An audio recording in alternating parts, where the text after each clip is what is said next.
All right. Good morning, everyone. Welcome to our panel. I'm super excited today to be here with Jess Ruston. We will go into that in 1 second. But for those of you that are new to CMA, I just wanted to share a little bit about us as an organization. We are a nonprofit run 100% by volunteers, and we have 3 singular goals. One is to connect everyone working across the kids and family media landscape, to inform you with the latest information that's pertinent to your work and to your development for content for children, and then also hopefully to inspire you, which is what we hope to do today, to share Jess's journey through her writing career and learn from that and share those experiences so we can all learn and grow in our careers. So without further ado, Jess, welcome to the CMA. Thank you. So nice to talk to you. And if you guys don't know, we will get to this, but Jess was the showrunner on GEEK GIRL, which I was insanely obsessed with and totally binged the entire series. And then a friend of mine, Ed from Netflix, posted about the show. Jess commented in his post. I saw Jess, and then I reached out and I was like, Jess, I need to know you. I need to learn about you and your journey.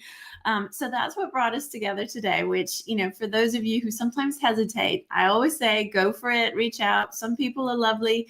And, my situation is we're sitting here today with Jess and we're going to learn about her journey. All right. So I've done this a couple of times, you guys know. So I roll back the clock the whole way. So Jess, we're going to go to the beginning. You come from a family where both your mom and your dad are writers and scholars. So tell us a little bit about how maybe that shaped you in the very beginning and maybe put you on a path. I don't know. Maybe it did, maybe it didn't. I think it did, and I think it did in different ways. So I grew up, as you say, in a very literary, booky kind of household. Definitely exposed to a lot of books, a lot of drama.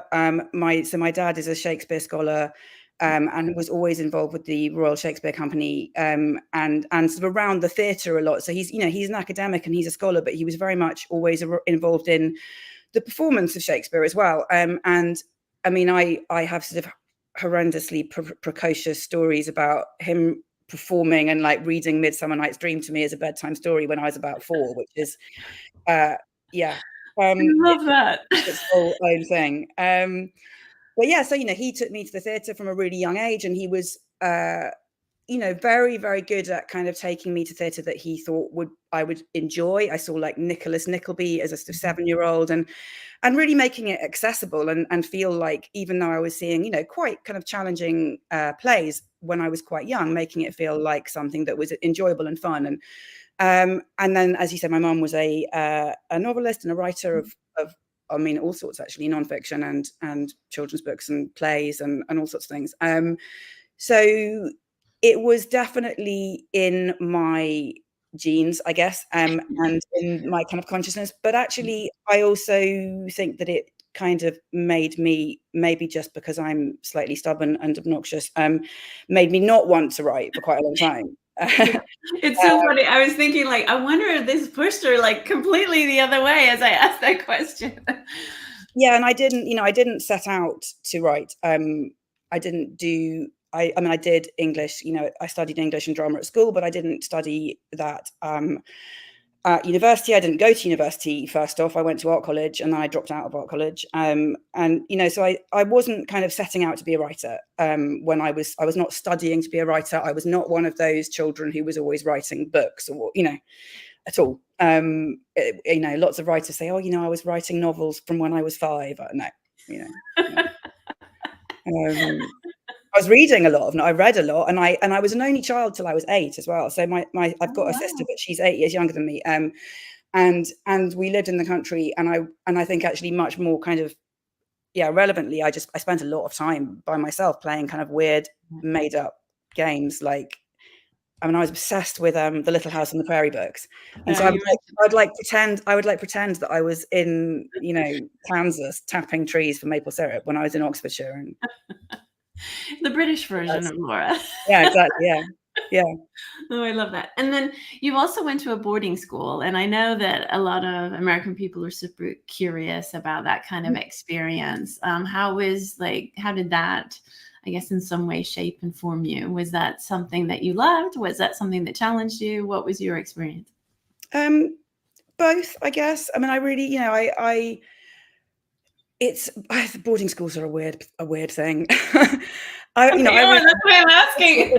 It's a weird thing. Like, I wouldn't send. I mean, I don't blame my parents at all. I really wanted to go. I was very much the one who pushed that. I would not send my child now to boarding school, just because I think it encourages a kind of degree of separation that for me wasn't helpful as I got older, particularly. I loved it in some ways, and I was unhappy in some ways. I think it was very challenging for me in ways, but it also made me learn how to do certain things that I think didn't come particularly naturally to me. Like, I wasn't, like I say, I'd been an only child till I was 8. I wasn't sort of super confident as a younger child, and I think, going into an environment at 11 where I knew no one, I didn't go with anyone that I knew from younger, made me kind of able to stand on my own 2 feet a bit, and made me able to sort of be quite self-reliant in, like I say, positive ways, but also in ways that I think, then as a teenager and in my 20s weren't very helpful, didn't serve me brilliantly. Yeah, growing up in England, I definitely had friends that went off, and it's an experience. It works really well for some people, and then others, not so much. Yeah, and I went to a very old-fashioned traditional school then as well. I mean, it had very strange kind of traditions and very strange kind of rules and rituals that, I look back on now and think that is just weird. It would never happen now. But No, I know. It's its own world, and I made some brilliant friends there, and some really close friends there who I'm still friends with today. And that's such a positive. Yeah, I went to a day school, but it was so strict. Like, you could never go to a school like that. Today, it just wouldn't fly. All right, so you went to art school, you took a break, and then you went back to university, and you actually have a bachelor's in psychology, right? I have a science degree, which I'm always very proud of, and I think I'm the only person in my family to have a sort of BSc, which I always point out makes me a scientist. But that actually wasn't until quite a lot later. I didn't do that degree till I was in my late 20s, and I was starting to write novels at the same time. Wow, together. So it really was kind of, I went all around the houses. And before that, I'd started writing films already, and I'd had my first agent, and then I'd moved on from that, and I'd kind of got together with my now husband, and I was sort of writing, and I was working in editorial and doing freelance journalism and all sorts of bits and pieces, and I started to regret not having a degree and not having kind of done that in-depth learning with anything. And I'd always been really interested in psychology, and I started off with the Open University here, which is like a modular, it can be, it's a distance learning type setup. And I started just doing one course, and I thought, I'll just see how it goes. And I ended up doing my whole degree part-time through that. So I didn't go to a traditional university. I did it in that way, in a strange backwards way, like I've done lots of things. But it was great. And I'm still fascinated by psychology. If I had a spare 5 years, I'd go and do a master's again now, but I don't. Yeah, no, I totally agree with you there. I just think that that journey of learning is incredible. One quick thing, Jess, you have frozen. So can you? I'm sorry. No, it's okay. Can you check your connection, and we'll keep going? I mean, the audio is definitely working, but it looks fine for me at the moment, so it hasn't frozen my end. Do you want me to do? Interesting. All right, let me just check one thing. Oh, you're back. Okay, great. Okay, so let's unpack a few things you just said. Tell me how you got into film writing initially, and how that all came to be. So that came to be because I wrote a feature film with my then boyfriend, and another friend actually, and we used to co-wrote this film, and he then directed it and made it into a really quite bad film. Really bad. Honesty. It's not great. We're all gonna go Google it now and try and find this film. Yeah, it's not available, thankfully. But so he got it made, he made it, and so that was, and like I said, we'd we wrote that together. It was very much part of that kind of relationship that I was in at that time.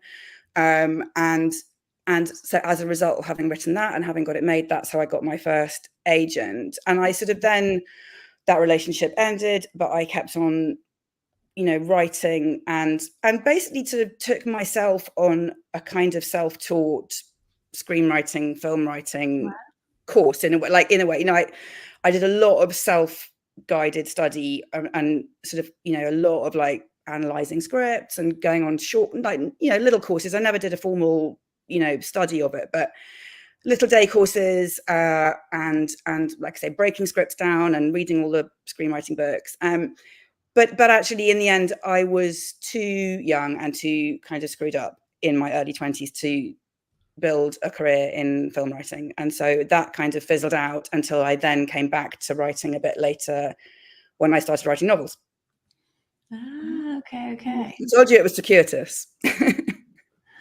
But then I think the thing that I was thinking about when I was looking at, obviously, your journey, one of the things that when I'm looking for a writer for a project, it's sort of someone who's also written for the stage or has an understanding of the stage, has just a wonderful quality to their writing. And I was just wondering, as you're going on this journey and you're trying film, and we'll talk about your novels too, like, was there something that you learned as a child that really sort of helped inform your writing as you know, whether it was for film or whether it was for series, or even honestly as your novels started to take shape too? Something that I'd learned as a child that, well, just watching theater, I guess, is what I'm saying. I see. I don't know. Yeah, I don't know if there was any. I don't know if there was any sort of very specific learning, but I definitely think that growing up around performance and drama and acting, you know, and I always loved the backstage side of it as well. So I did a lot of kind of work experience in stage management. And at one point, when I went to art college, I wanted to do set design. And I used to go and work in the costume hire department of the theatre in Stratford in the summer holidays. And so like, I loved that world building side of performance. And, you know, like I say, the costume and the set and the being backstage and that kind of, that collaborative, side of it, which I think is, you know, very much then obviously feeds into, you know, writing for TV now. And I'm sure we'll talk about that in the kind of writer's room sense. But, you know, I always really loved that collaborative kind of team side of theatre. And I did a lot of performance when I was in my teens as well. And, you know, and that really did inform it. And I think having sort of seen theatre and acted a bit in my past and, you know, seen it from those different angles, I think that does really help when you're visualizing a world on the page. I definitely, I feel that when I look at different writers' work. Definitely. Okay, so you did a little zigzag into novels, and I'd love to know, was that just that desire to write and you had an idea for a novel, or was it suggested to you that you write novels, or how did that journey take flight? I think I'd written a little nonfiction book, and I'd been sort of writing a bit, but not, you know, taking it that seriously or taking my kind of intention with it that seriously. And I was talking to someone who worked in publishing, and she said, God, what I'd really love to read, or what I'd really love to sort of see come across my desk, is like a proper old-fashioned blockbuster. And I kind of went, oh my God, I love those books. And I love, you know, the Shirley Conrads and the Judith Krantz and the Arthur Haley and that kind of whole genre of those really big, epic female characters and sort of sweeping worlds. And I still went, God, I'd love to write something like that. And she slightly said, well, you know, why don't you? And so I did. And I sort of, that was very much like the seed of the kind of, it was the feel that I wanted to evoke with my first novel, which was called Luxury, which was very much taking that kind of, I guess, kind of 80s, 90s, or actually even earlier with books like, you know, Valley of the Dolls.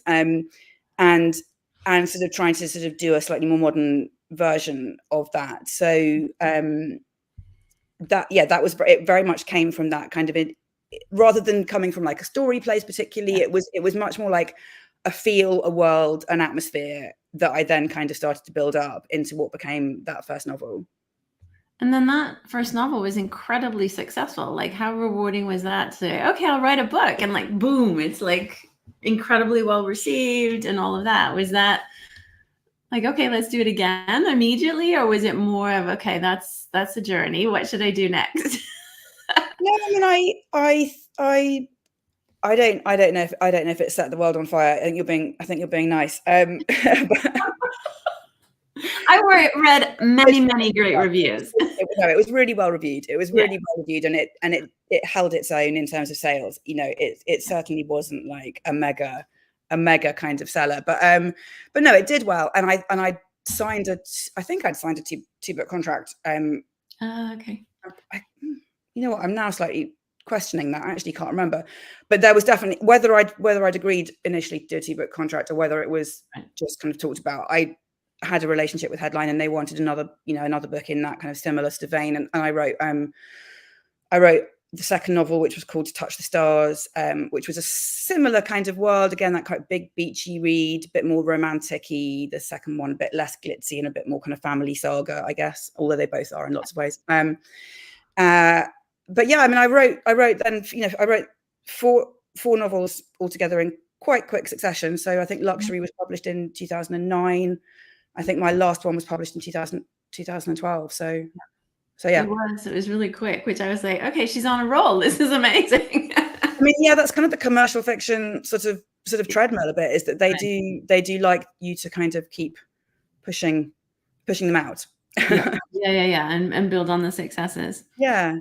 So for those people listening, though, are wanting to jump into a writing career, whether that's truly for screen or for, writing novels, can you share a little bit about your writing process and how you go about whether, wherever the story idea comes from, what comes after that? How do you break it down? I saw a really cute, in an interview you shared that you can't write about a character till you give it a name. I thought that was lovely. So tell us about your process and how you break things down and go about it. Yeah, I mean, it's obviously slightly different when you're talking about books or scripts. But there's still lots of sort of parallels for me, actually. I mean, I think if we're talking about TV ideas and originals that I generate now, I still need the name, actually. I still need the name to kind of, it sort of somehow brings them into focus often. Yeah, I love that. But I start in all sorts of different places. Like sometimes I'll start with a world, or like with Luxury, it could be a kind of a feel or like a type of story that I kind of, I still feel like I want to sort of write something in a particular kind of area. Sometimes it'll be like an article that I read, or an area that I'm interested in, or a kind of something that's really annoying me that I think is really like just something that I'm kind of ranting about, or it can be a character, or all sorts of things. And I sort of tend to let things kind of percolate a bit just in my own head. I have like one notebook that I use for everything, which is sort of both meeting notes and like random lists of things I need to do and sort of work thinking. And I sort of find that I'll have certain ideas that I will just keep coming back to over a period of time often. So I'll have something that can start off very, very vaguely, and I'll just keep on coming back to it and looking at it from a slightly different angle. And I also have people that I talk to about things. So sometimes I have producers or development execs who I've built up relationships over time that I will sometimes talk to about things really early, and their take can be really useful, whether it's in a kind of formal way or just in a kind of, have you thought about this? And eventually I'll get to a point where I sort of feel like I'll just sort of have to write something, and I start writing, a page or two just to sort of get something down on paper. And that kind of usually tells me whether it's got legs or whether it's just slightly fizzling out. Sometimes you just kind of start writing and it's like, yeah, this isn't really a story. This is just kind of or not yet, you know. Right. More percolating on that idea. Yeah, exactly. Or yeah, exactly. So I normally write a page or two, and then I'll often, I tend to share things quite early with people, like I said, I've got relationships with, because I find that, I do love the collaborative side of working in TV. And I think that, one of the real joys of working in TV for me is that collaboration with people that you trust and who take your work to the next level, and who can hold a mirror up, and who know the way that I think, by now really well. And so, it can just often be really useful to get someone's take on a page or two at that stage. And also just to test the waters, I get really excited when other people get excited. And if you kind of send something out and everyone's a bit like, yeah, it's fine. Because I generate. I'm going to work on the other one now. Yeah, well, I'll like put it in a drawer for a bit, because I generate a lot of ideas as well. So I feel like it's not for me usually that it's kind of this is the idea I have to write or nothing. It's like I want to kind of catch that spark, and then sometimes those ideas, like, they do go back in a drawer for a bit, and then they'll come out again and they'll get smashed up with something else. Yeah. It's like that's something that it's sort of surprising to me how often that happens. But it's variable.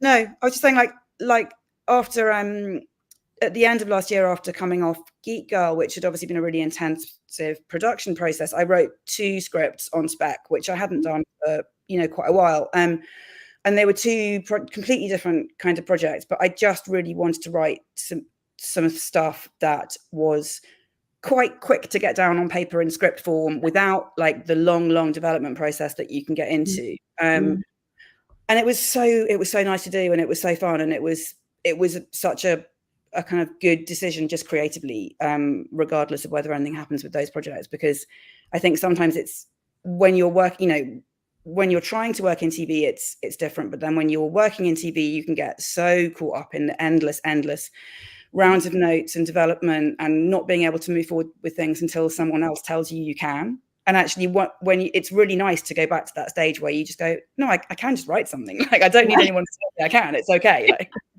I have that ability. I know I do. Yeah, it's easy to forget that you're allowed to do that. Yeah. And I'm sure that's freeing too. I feel that's like rejuvenating, maybe. You know what I mean? Just the actual get those ideas out, write them down, that kind of thing. So yeah, absolutely. And sometimes just like to write without planning it out too much, and just to see where it goes. And I think it's a really good thing to do sometimes for everyone at whatever stage, actually. Yeah. Well, as for writers, write every day. So there you are. You're definitely writing if you're doing that. Yeah. And then how does it differ for a novel? Like, do you do more of an outline for a novel? Because obviously that's potentially a lot more pages, you know what I mean? And that kind of thing. So is that a different process for you, or is it similar? It's actually similar in that for both, I feel like I mean, in TV, you just have to do outlining, obviously it's part of the process. People need to approve those outlines. You're paid to do an outline. It's just kind of part of your job. In writing a novel, you're not necessarily required to in the same way. And actually, I don't like writing very detailed outlines for a novel, certainly not for the whole thing. I can't get to the end before I get to the end, because with both novels and with script, there's a certain amount that I just don't find until I'm actually on the page. And it's the same with scripts. Like with pilots, I do block out a pilot in quite a lot of detail, often, like I say, because you have to, and that's part of your kind of contract. But I do always say to people, like, I won't be able to see the detail of the scene until I'm actually writing it. And sometimes that means that if you're pitching something, it means like going and writing it and then coming back out and kind of pretending you haven't written it, there's something for me about just it's literally like, am I doing this? But it's like a physical thing where there's a kind of, it sounds so pretentious, but there's a kind of alchemy between me typing and the page that I can't get to until I'm actually there. Yeah, and it's the flow, right? The creativity of the flow, you know what I mean? And how we all go about those kind of creative elements of our life, for sure. Yeah, exactly. But I think with novels as well, I do always try to have, I mean, I haven't written a novel for a while now, but I definitely try to have a good roadmap for the kind of opening and what I'm going to be doing at the start, and an overall kind of idea of what the sort of big shape of the whole story is. Right. Because I think otherwise you can kind of run into problems if you just literally you run out of road quite quickly. Not everyone does, but I find, but then I think I would often with a novel do it in chunks. So I would sort of write a chunk and then go, okay, I've got that first, 20, 30,000 words. Now I need to sort of plan the next, maybe the middle third of the novel now. Right. The plan in sections. I love that. Yeah. And creative spurts per se. Yeah, because like you say, novels are really long. Oh my God. Especially when you've been writing scripts for a while and you go back and you start writing it up and you're like, oh my God, this is a lot of words and a lot of pages. Scripts are like really nicely short, and then you get used to that and you're like, oh wow, novels, really lot of words here. Yeah, gives you a lot of canvas to get ideas out, though. I think that there's a yin and a yang to all of that. Yeah. All right, let's talk about writing for television, because you've wrote on some amazing shows. Catch Me a Killer with Charlotte Hope, Around the World in 80 Days with David Tennant, Young Wallander, HARLOTS. I mean, you've been in some amazing rooms and with some amazing groups of writers. Tell us, how fun that was, what some of the challenges were. How did you even get in some of those rooms? Some people would love to know, and I'm sure that comes down to agents and managers on some level, but what drew you to those shows and what was that experience? So HARLOTS was the first of those shows that I wrote on, and it was the first sort of full writer's room that I did.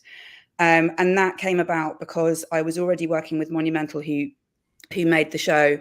They'd already made 2 seasons of the show with Moira Buffini, who's the creator and showrunner, co-creator and showrunner. And I was a big fan of the show and of just the sort of ethos of it. And I was already developing a couple of my own ideas with Monumental. And I just sort of asked them if they would consider me for it, to be honest. Love that. So I love that. I think I was in touch with one of the producers. I was like, do you think you were making this new series? And hi, here I am. And she said, yeah, great, let's have a meeting. And so she introduced me to Moira and to Alison, her co-creator. And we had a meeting about it, and they read some of my work, and they, thankfully offered me a job in the room writing first 1 episode, and then I was then asked to write a second episode of that series as well. And that was such an amazing experience, and I was so lucky to have that experience as my first room, because it was one, it was with people that I knew and liked working with already in the production side, but Moira is an incredible playwright. She's a very, very talented writer, but she's also a really wonderful kind of leader. And she was a very, very inspiring person to learn from. And, she's very thoughtful. She has a very clear idea of what she wanted the show to be. And she has a very clear vision of what she was doing. But at the same time, she was always willing to be challenged and to have ideas kind of discussed. And, she has that, I think, really, useful and important balance of, having this clear vision, being very passionate about her show, being very passionate about her characters, but being very willing, like I say, to pull things down when needs be, and not have a problem with, saying, okay, that was the wrong route, right, we need to reverse, and interrogate things. And it was it's an all-female room. It's an amazing show, and it was such a joy of a job to work on. So Well, and I think as a show, it's bold, you know what I mean? And I think that must be so much fun to write, in terms of being part of the room. Yeah, hugely fun, and just amazing characters. And I mean, I remember sitting there on one, during a writer's room day, thinking, this is kind of ridiculous. I'm being paid to sit here making up jokes about shagging, which is really fun. I love that. It's not really work, is it? It's just kind of But it was a brilliant experience. And then then I went on to, like you say, to write on Young Wallander came after that. That again came about because I was already working with one of the producers.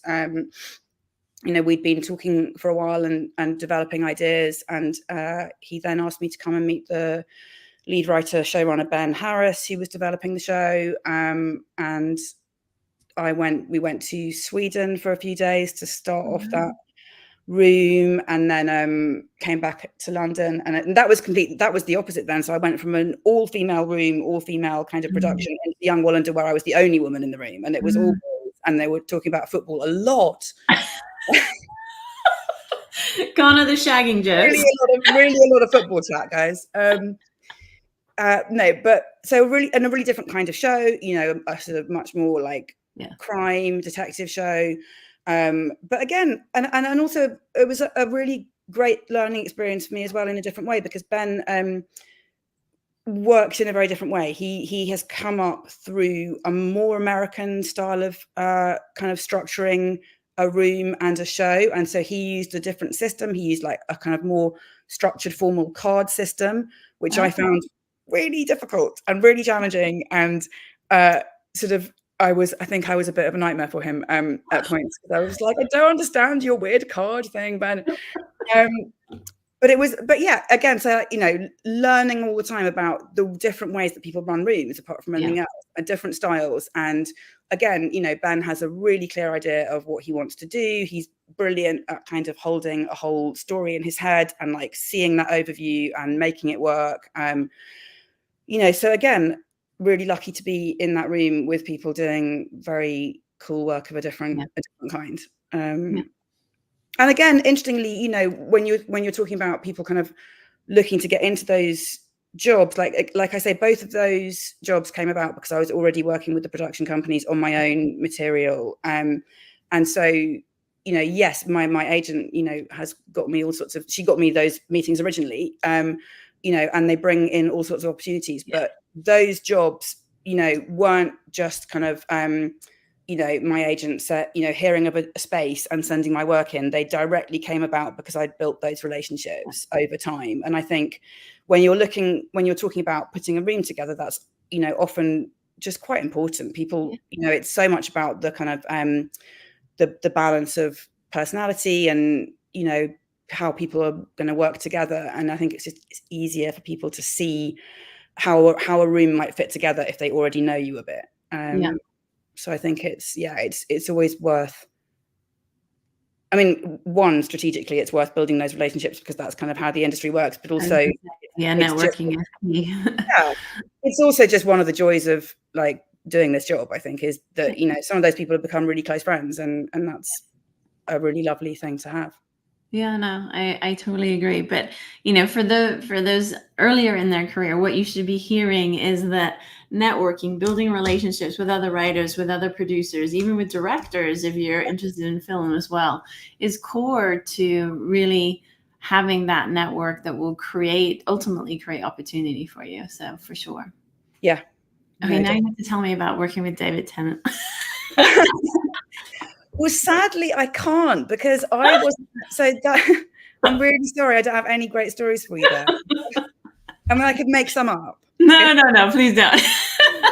No, because so that was a slightly unusual job in that I didn't do the original writer's room for that show. I was brought onto it slightly later in the process because the original writer of the episode that I worked on she'd done the first draft, she'd been in the room, and she'd had to step away, I think, because she got something had happened in her career or her life. I'm not sure. So she'd had to step away from that job, and so they needed someone to come on board and take it over and keep working on it. And so again, I was already working with the people you know, involved, and they said, look, we need someone to step in, are you available? But then so I worked on it, I sort of worked on it in the middle section. Then before it shot, we went into lockdowns, and so I didn't have, then I think the showrunner took over, you know, a lot of the work, and I didn't have anything to do with the later stages of it because they were having nightmarish kind of attempts to shoot in South Africa in the middle of a pandemic. So wow. I've never met David Tennant, I'm afraid, but I hear he's very lovely. I do too. A dream. One day we'll do a project together with him, hopefully. Yeah. All right. So tell me about Catch Me a Killer, because I'm a huge fan of Charlotte and her work, and I think she's such a compelling actress. I'd love to know about that show. So, I mean, that was another sort of pandemic show in that, and it had a long journey because of the pandemic in large part. So I started working on that. We did an online writers' room for that in what was the sort of winter lockdown here, and I don't know what was happening in the States at that point, but we had a sort of January winter lockdown, which was just awful. It was awful. It was like, it was like the English winter combined with, not being able to leave your house more than 5 seconds at a time. And I was working on a show about like a serial killer. So it was fun time. Dark period in the life. From my living room. But no, and so that we did a 2-week online room, which was, I mean, it's a very dark show, obviously, and it was quite a, challenging time to be working on that particular show. But I mean, it was actually lovely to have that connection, to be honest, because the world was so weird, and actually it was great to have the focus of kind of, being on a Zoom with, I'd rather have been in the actual room, but even just being on a Zoom with other writers for a few hours every day for a few weeks was great, because it gave, that sense of community. So we were working on it, like I say, early on. Again, I wrote 2 episodes of that. And that also all shot in South Africa. But the shoot for that was delayed by a long time because of constant kind of pandemic and some sort of financial stuff as well, getting the money together for it, because it was a big show. But yeah, I mean, it finally happened through, I think, a lot of blood, sweat and tears, from all involved, and got Charlotte, who is amazing. And I think, it's a difficult show. It was a difficult show to write, to be honest. It's the darkest thing that I've written. And, there was the sort of the first of my 2 episodes in particular, I found really challenging, because it involved a case that was hard. But it's a show that I'm proud to have worked on. I think it's kind of well done in terms of that material, I agree. And I think the the lead the character of Mickey, she's such an unusual character, and she's such a sort of inspiring, interesting woman, and that was such a draw for me about that show, because she has this incredible kind of, she's just like she's like no one else that I've ever really spoken to. And so that was I still felt like that's such a good reason to be doing this show. It's not just rehashing horrible stories. It's actually looking at this from the perspective of a woman who, it nearly broke her, I think, what she did. And she was a real trailblazer. She was the first sort of forensic profiler in South Africa.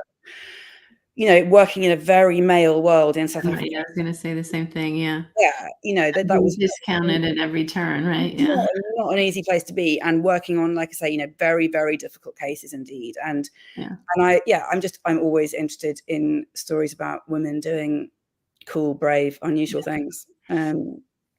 So that finally came out earlier this year. But it was a long journey for that to actually come to the screens. But it was amazing. Finally, it was like, oh my God, it's actually out and people can watch it. And that's your 4th or 5th room. So what was that process getting more familiar? Was that showrunner's like style a better fit for you? How was that process overall?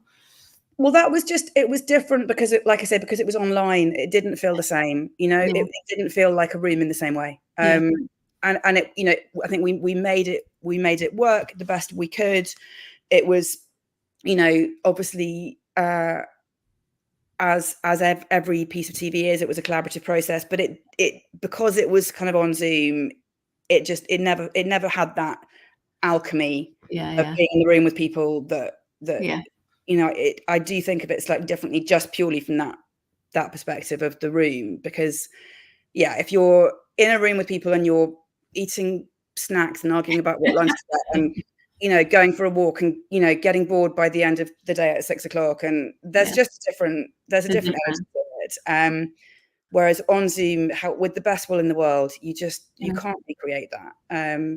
But I would say that the difference I love the show. I mean, obviously very dark, but like I don't think it shows up on screen that there was any lack of connection between you guys as writers. So I think kudos to you guys in that room. You know what I mean? That the show comes off the way that it does. Good. No, well, thank you. Yeah, I think it was, yeah, like you said, it was a lot of team effort and a lot of hard work over a long time. And I think everyone involved really cared about the project as well. And I think that, you know, that's a big part of it. I think everyone, you know, took it seriously and treated it with respect, which I think when you're talking about that kind of material is really important, obviously. Yeah. Very cool. All right. Geek Girl. Let's talk about this adaptation of this quite popular book series. Like, well, tell us your journey, because I know you shared with me like how you got into the project, and then let's talk about how an adaptation is versus other things you've worked on. So I came to Geek Girls in a slightly unusual way. I wasn't involved in the very early development of the project. You know, so whereas often with an adaptation, you know, a producer might bring me a book and they might say, you know, do you think, you know, would you like to work on this? And I might do an outline and then do a pilot or whatever. And then you go through however many years of trying to convince someone to make it. You know, doing that currently. Yeah, exactly. Me too. Yeah. You know, so I hadn't been involved in that early stage, and it was Jeff Norton who was the producer who had really, you know, it was his passion project for a number of years, and it was one of those, you know, I think those kind of classic stories of everyone turned it down all over town, you know, at least once. Yeah, it was turned down by all sorts of places, and I know that various people who I've spoken to said, "Oh God, I remember Jeff really believing in this show and really trying to get it away and not being able to." And then people said to me, "Oh God, I'm so pleased for him that he managed it and it was such a success," because he really, you know, it was one of those things where he just had to kind of keep the faith, and he really, you know, believed in what he was doing, and he was absolutely right. So by the time it came to me, it was already set up with a production company here and with Netflix and with a studio in Canada, and there was an early draft of the pilot, and I was brought on to do some work on the pilot, to take that over and to then run the room and to write more episodes and to, you know, kind of guide the rest of the show. And so you know, it was, from then it was very fast. I mean, you know, it's like development takes forever, and then someone says they want something and they want it, you know, like now. Yeah, like maybe next week, guys. And you know, so I was first approached about it in October 2022, I think, and we were doing a room by second half of November. Wow. We were delivering outlines kind of over Christmas. I had COVID. It was fun times. And we started the shoot early June the next year. So, you know, it was a fast process from that. And like I say, Jeff had many years of work up to that point, but from the point that I came on, it was a quick, intense process to get it to the screens. And how big was your room, and how did you choose those people? Well, so in the UK, our rooms are much smaller than they are in the US, and they're much shorter. Yeah. As well. So we had an initial room of a fortnight of 2 weeks. And so that was myself, the producer, Zoe, the story producer, script editor, Holly, who wrote the books. And then we had two other writers, Sarah and Samira, who came in to the room and to write episodes. So it was, a fortnight of planning out the series. And like I said, we had the pilot, and blocking out the series, and then writing episodes, writing outlines, and then, you know, getting the scripts ready for the shoot. So yeah, it was, we then, you know, we obviously did kind of story conference stuff in between, but we don't do the long rooms here in the same way. Well, that's pretty cool. 2 weeks to write. It's a full on 2 weeks to you know, storyline 10 episodes. And obviously there's work then that happens later on, because, you know, because it's a short room, you can't actually storyline the later episodes. Right. to that detailed extent when you haven't kind of gone through the process a bit more. So, you know, it definitely meant that later on in prep, and because we cross-bordered 8 of those episodes as well. So 2 of the episodes were shot in Canada, and those were shot at the very end of the shoot. The rest of them all had to be ready by the beginning of the shoot. So it made for an intense prep, and one with a lot of, you know, re-storylining stuff for the later episodes. Wow. Because, you know, because the early episodes change, and, you know, that's why, you know, so exactly, yeah. But, you know, you that's when you really realize that people like amazing script editors are your lifesavers, because they are the ones on the phone, you know, for 4 hours, sort of re-storylining an episode that's gone a bit awry, or that just needs to change because of what's happened in, you know, the episode before it. And yeah, that I sort of spent many hours, like I say, on the phone to Georgie, our script editor, who is a sainted woman who saved my life on various occasions. A team effort, I would say. It really is. It really is. And yeah, and it's absolutely, and, you know, everyone kind of feeds in, and yeah, that's kind of part of the joy and part of the challenge of it. But yeah, it's not something that you can do by yourself. Yeah. And, you know, Harriet is described as being neurodivergent. And I just wondered how you guys, as the writers in that room, tackled that. I think you did an incredible job with it. And just wondered how that came up and how that was discussed and put into the story. Well, it's interesting because she's actually not named as autistic or neurodivergent in the series, of course. Yeah, which I liked. I thought that was and that was something that we talked about a lot. And Holly, who wrote the books, was in the room, and, you know, the books are based on her experiences, her own teenage years, and you know, she wasn't diagnosed until after she'd written the books. And that's something I know that she's spoken about a lot herself. You know, so in the books, and as in her life, that, you know, we're talking about an undiagnosed neurodivergent girl, and it, you know, it's something that we discussed a lot with ours. You know, we kind of, you know, interrogated whether that was what we stuck to, or whether she should go through the diagnosis, or, you know, whether it was something to be named more. right. And, you know, I think she is, like you say, she is clearly autistic. She is clearly dyspraxic. Yeah. And it's, but it's not about diagnosis. It's not about that kind of, you know, I think we felt About labels. Yeah. about labels, but also I think, I don't know, I think we also felt that getting into the kind of process of like, well, now you have to have an interview and a doctor's appointment, and we were like, it's just it felt like it would weigh it down and make it about something else. Whereas actually what it's about is about her character and who she is, and whether you, you know, even if you don't recognize her as neurodivergent, I think, you know, she as a character has elements of her that so many people relate to, about being an outsider, about feeling like you don't quite fit in, or that you don't quite know the rules, or you don't quite understand, you know, your place in the world in whatever way. And I think that's, you know, that is something that is common to so many people's experience in all sorts of different ways. And I think that's totally universal. Exactly. Exactly.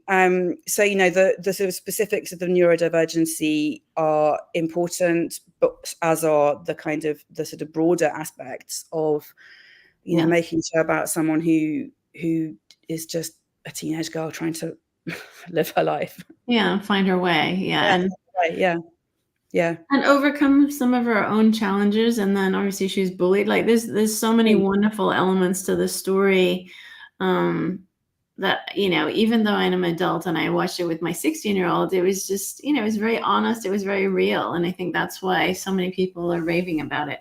P.S. If you haven't watched it, please go watch it. It's 100% fresh on the tomato meter. Okay. So anything from Geek Girl that you not necessarily would want to do different, learnings that helped shape you as a writer coming off of that show?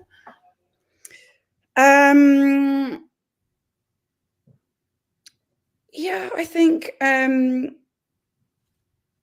there's, God, I don't know. There's and I learn something all the time from every job that I do. I think, and I'm always sort of self-critical and looking at ways that I can do things better and challenge myself differently. I think, yeah, I don't know what I'd do differently with Geek Girl. I think, you know, I think what I'm really proud of with that show is that I feel like we put something out into the world that is a real force for positivity. And I think that's something that means a lot to me, and that I've had so much nice feedback from other people getting in touch and saying that it's sort of made a difference to them. And actually that is a lovely thing to have been a part of and to have helped create. And I think going forwards, that's something that I kind of, not that I've ever sort of tried to write bleak things or for sure. But I think it's definitely made me think about what you put out into the world and what you're kind of creating in the world when you're creating work. And that just sort of keeping that in mind, I think, can be a really a sort of life enhancing way to approach. Yeah, no, I totally agree. Like, the show has such heart, but it has hope. It has wonderful friendships. It just portrays just such a positive part of life, yet the main character is going through a lot of stuff, and you kept it, you know, on the positive side, you know, all the way through. So I think that that's wonderful. Yeah, and I think, you know, I think it's about, as well, it's like you said, it's about that balance. It's, you know, you can have a show that deals with difficult things and challenging things, but you can still have that kind of optimism.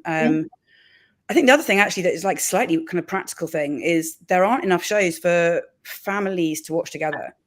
And you know, it's the first show that, like I said, that my daughter's just turned 12. It's the first thing that I've written that she's been able to watch. And it was really lovely to be able to watch it with her. I mean, I say that with a caveat that I don't like watching my own work, but it was lovely that she could watch something of mine. And actually so many people who've got in touch with me have said, it's the first thing for ages that I've been able to watch with my teenager or with my younger child, you know, with children, you know, as young as 8 or whatever. We've watched it all together and I've really enjoyed it as well. And I think that was very much something that, you know, that Netflix kind of wanted from the show, that we talked about a lot at the beginning, was broadening it out from being a kind of YA show to making sure that, you know, the parents were going to enjoy it as well, that it was something that everyone, you know, from young preteens through to much older adults could get something out of. And I think there isn't enough of that. Like I said, there's not enough of that content being made. And I think it's such a shame because you can have so much fun with it. You know, I'm kind of naturally quite sweary and inappropriate, but I definitely felt, you know, that, you know, within quite constraints of keeping it very clean and very suitable for a young audience, you can have so much fun and you can still make it appealing to adults. And I think we should just be doing more of that. Well, I also would like to commend you that you developed interesting adult characters. Sometimes they're kind of a little bit of a throwaway. I think some of that's changing with co-viewing shows, but I really loved the mom and dad and their relationship. And, you know, it was just, you know, as a parent, it was nice to watch what the parents were, how they were managing the situation. So I just thought it was really great. Yeah, good. Cool. All right. I have to ask, I asked you before we started this, can you tell us about season 2? Because so many people have been talking about, when is it coming? What's going on?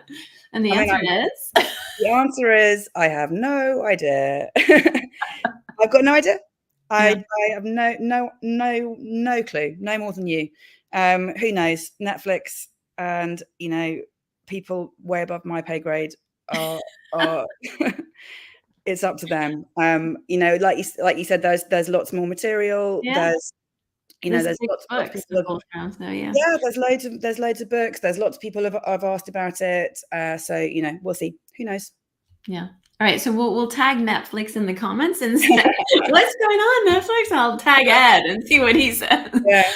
All right. Switching gears a little, because we're all whole people. I always love to ask, I don't ever like to say that I seek balance in my life, but I just wonder, how do you manage, you know, being a working mom and the constraints of, you know, being there for your children, being there for your spouse, and then all of the stress of working on a show? How do you best manage that?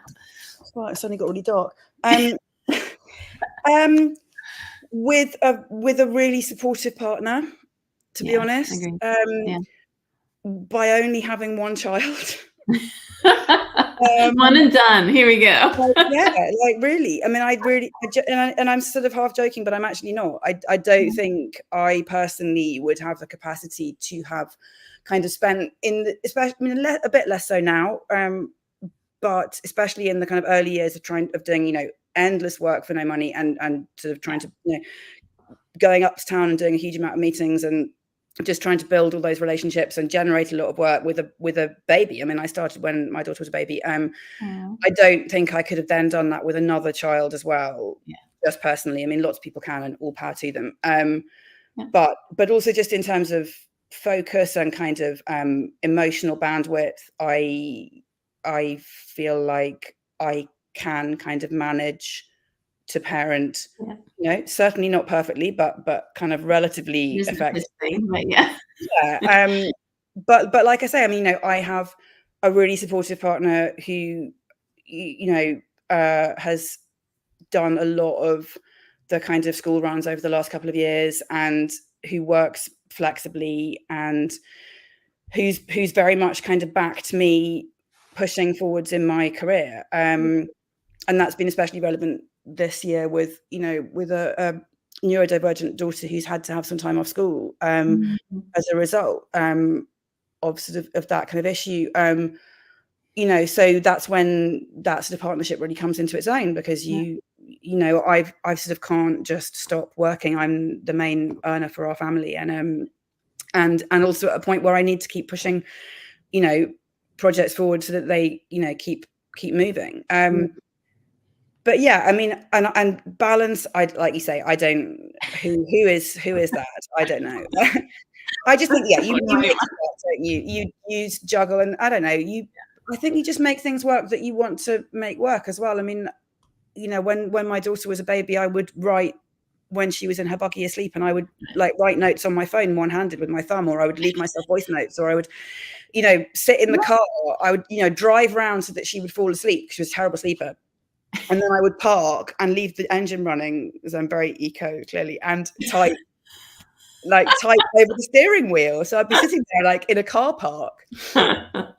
You make work. You get it done, right? Yeah, you do. That's lovely. But yeah, I think, having a great partner to go through all of this with I have the same, and I just think it's amazing. All right, we're almost out of town. I'm going to do my fast five. You ready? Yes. No. Yes. Yeah. What's your favorite book this year? Final Act of Juliet Willoughby. I really hope I've got the title right. By Ellery Lloyd. It's an amazing book. It's an amazing novel about female artists and being written out of history. But it's a thriller and a mystery, and it's super atmospheric, and I loved it. I was lucky enough to read an early copy of it, and I loved it. Okay, all right. I'm going to read that one. And I want to adapt it as well. So if anyone wants to, pay me. I love that. Plugging it now. Let's go, Jess. Yeah, exactly. What's your favorite series this year? And I think we need to answer that a specific way. What I watched recently, which I absolutely loved, is My Lady Jane. Oh yeah, everyone's talking about that. Yeah. It was so much fun. It reminded me a bit of The Princess Bride, but more modern and a lot racier. It's bonkers, full on. Completely nuts. Yeah. Absolutely nuts. I love that. What I loved about it. Just very, very fun and great performances, and I just thought I enjoyed it so much. Yeah, I agree. All right, favorite film this year? I don't get to the cinema very much. I don't watch nearly as many films as I watch TV. What I watched most recently is Inside Out 2. I loved it too. Which I thought was lovely, actually, and I thought it was great. I really enjoyed it. So that's that's the one that I can remember. Yeah, we just did a panel with the guys that developed that and wrote that, and it's interesting because my 16-year-old was at that age when she felt all those feelings for the first film, and then the second one we left. She's like, that was great, but that was everything I feel every day. She's like, that was a bit hard to watch, but she loved it. We all loved it. I really enjoyed it. I think they just do what they do so well. Yeah. No, they do. They definitely tap into the emotions per se. Yeah. All right. What book, series, or film do you wish you had written? None. I love that. I love that. None. That's honest. I love it. You can't. I mean, I've got, I could say like, well, I wish I had written, Tender as the Night, or some amazing, but you can't. You can only write what you can write. And I respect that totally. I do. I just like to ask it because some people are like, yeah, oh, I wish I'd written. Question. And I mean, I would love to have written, a book that sold 20 million copies. Yeah, exactly. All right, last question. Tell us something about you that most people don't know.